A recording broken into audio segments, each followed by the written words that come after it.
दोस्तों आज के टाइम में हम सब लोग स्मार्टफोन्स यूज करते हैं। हम भी, आप भी और आपके जो पड़ोस में बैठे हैं वो भी। स्मार्टफोन्स की डिमांड दिन ब दिन बढ़ती जा रही है और उससे रिलेटेड जो छोटी छोटी प्रॉब्लम्स आती है वो भी धीरे धीरे बढ़ती जा रही हैं। जिसमें से एक काफी मेजर प्रॉब्लम है वो है फोन की ओवरहीटिंग होना। सो आज की इस वीडियो में हम कुछ ऐसे टिप्स की या ऐसे पॉइंट्स की बात करने वाले हैं जिनकी वजह से फोन ओवरहीट होता है। उसके साथ साथ हम इस टॉपिक पर या इस पॉइंट्स को भी जानेंगे कि आप अपने फ़ोन की जो ओवरहीट है उसको पूरी तरह ख़त्म तो नहीं कर सकते हो, बट हाँ कई हद तक उसको कम कर सकते हो।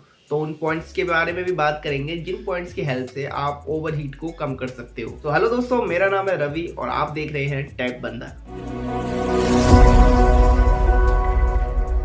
सो गाइस, पॉइंट्स को बताने से पहले मैं आपको एक बात क्लियर कर दूं कि इस दुनिया में ऐसा कोई भी इलेक्ट्रॉनिक डिवाइस नहीं है जो गर्म ना होता हो। फोन भी एक इलेक्ट्रॉनिक डिवाइस होता है, सो ये भी हीट होता है। बट कोई भी डिवाइस हीट होता है या ओवर हीट होता है उसके पीछे जरूर कोई ना कोई वजह होता है। इस फोन का ओवर हीट होना के पीछे जो पहला पॉइंट है वो है बैकग्राउंड एप्स का एक्टिव रहना। बहुत सारे लोग अपने स्मार्टफोन्स में मल्टीटास्किंग करते हैं। एक एप्लीकेशन यूज करते टाइम वो दूसरी एप्लीकेशन भी यूज करते हैं और इसी कारण एप्लीकेशन की मल्टीटास्किंग होती है। जैसे कि मान लो आप YouTube पर कोई वीडियो डाउनलोड कर रहे हो, उसके साथ साथ आप इंस्टा पर स्क्रॉल भी कर रहे हो। इसका मतलब एक साथ दो एप्लीकेशंस काम कर रही हैं और इसी को मल्टीटास्किंग बोलते हैं। मल्टीटास्किंग से अक्सर होता क्या है कि फोन के दो एप्लीकेशन एक साथ काम करती हैं। इससे क्या है कि फोन की जो रैम होती है उस पर लोड ज्यादा पड़ता है और एक्स्ट्रा लोड की वजह से फोन हीट होने लगता है और जिसके कारण ओवर हीट होने की कंडीशंस पैदा होती हैं और इसी कारण बैकग्राउंड एप्स आपके फोन के ओवर हीट होने की एक वजह बन जाते हैं। स्मार्टफोन्स के ओवर हीट होने का जो अगला रीजन है वो है फोन की ब्राइटनेस, जो कि एक कॉमन रीजन है।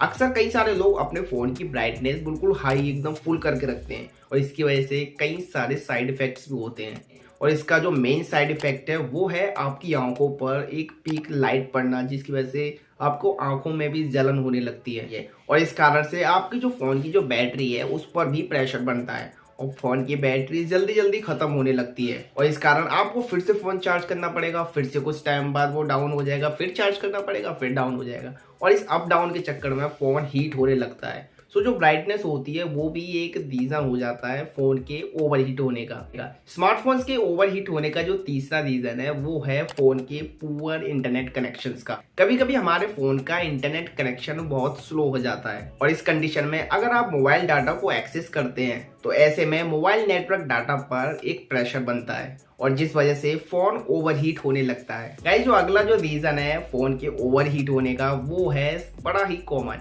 वो है फोन में गेमिंग। फोन के ओवरहीट होने का सबसे कॉमन और बड़ा रीजन तो गेम ही होते हैं, क्योंकि एक बार अगर हम कोई गेम खेलने लग जाते हैं तो कब हम उसमें घंटों बिता देते हैं हमें पता ही नहीं चलता और फोन चलता जाता है, जिससे क्या है बैटरी भी खत्म होती है और फोन भी हीट हो जाता है और इस कंडीशन में कई सारे प्रेशर पैदा होते हैं, जैसे कि software, hardware, RAM, processor, storage, battery, display, overall phone की पूरी बैंड बच जाती है और इस कारण से फोन ओवरहीट होने लगता है। तो ये सारे रीजन हो गए फोन के ओवरहीट होने के।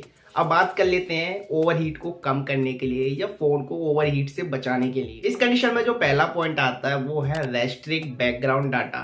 अब ये क्या चीज है इसके बारे में बात करते हैं। आपके स्मार्टफोन में जितने भी एप्लीकेशंस हैं वो सारे एप्लीकेशन हर टाइम एक्टिव रहते हैं और उनको एक्टिव रखने के लिए सबसे ज्यादा फोन की बैटरी और जो फोन का जो डाटा होता है वो सबसे ज्यादा यूज होता है। ऐसे में अगर आपको फोन को ओवरहीट से बचाना है तो आपको उन सारे ऐप्स को रेस्ट्रिक्ट करना पड़ेगा जिनका आप बहुत कम इस्तेमाल करते हो, उन सबको डिलीट करना होगा और जिनका कभी कभी इस्तेमाल करते हो उनको भी आपको एक तरह से डीएक्टिवेट करके रखना पड़ेगा।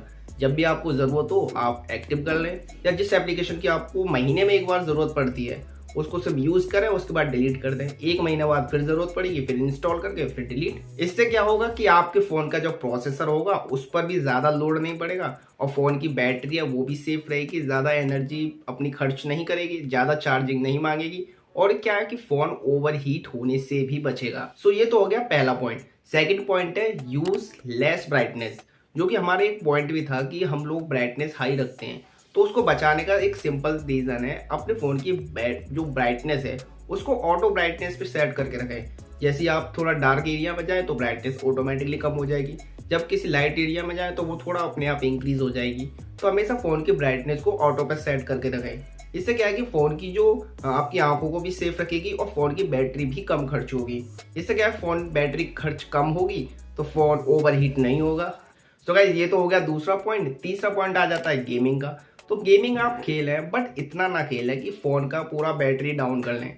और हाँ, हमेशा अपने फ़ोन को 20% से नीचे जाने के बाद ज़्यादा यूज़ ना करें, चार्जिंग पर लगा दें। और ना ज़्यादा हाई चार्ज करें कि 90 टू 100 कर दें पूरा, ऐसा भी नहीं है। आपको अपने फ़ोन को 20% टू 90% के बीच में ही चार्ज रखना चाहिए। सो गेम्स आप खेलें बट इतना ना खेलें। गेम खेलने से एक बार सिंपली उसको डिलीट कर दें या फिर उसको फुल स्टॉप या उसका जो डाटा होता है उसको क्लियर करके रखें। ज़्यादा एक्टिव ना रखें ताकि फ़ोन पर कोई ज़्यादा प्रेशर ना बने। अगर इस तरह की इन सारे पॉइंट्स को आप फॉलो करते हैं तो शायद आप अपने फ़ोन की जो ओवरहीट होती है उसको रोक सकते हैं। उसकी वजह से फ़ोन हैंग भी नहीं होगा और काफ़ी सारी चीज़ें ईजिली चलेंगी। आप इन सारे पॉइंट्स को फॉलो कर सकते हैं फ़ोन की ओवरहीट को रोकने के लिए। फ़ोन ओवरहीट नहीं होगा तो वो फ़ोन अच्छे से वर्क भी करेगा स्मूथली। ओवरहीट नहीं होगा तो फ़ोन हैक भी नहीं होगा और आपको फ़ोन एक लॉन्ग लाइफ के लिए भी चलेगा। सो आई होप आपको ये वीडियो पसंद आया होगा। वीडियो पसंद आया तो दोस्तों के साथ शेयर ज़रूर कर देना। चैनल पर पहली बार हो तो चैनल को सब्सक्राइब जरूर कर लेना। मिलते हैं नेक्स्ट वीडियो में, तब तक के लिए जय श्री राम।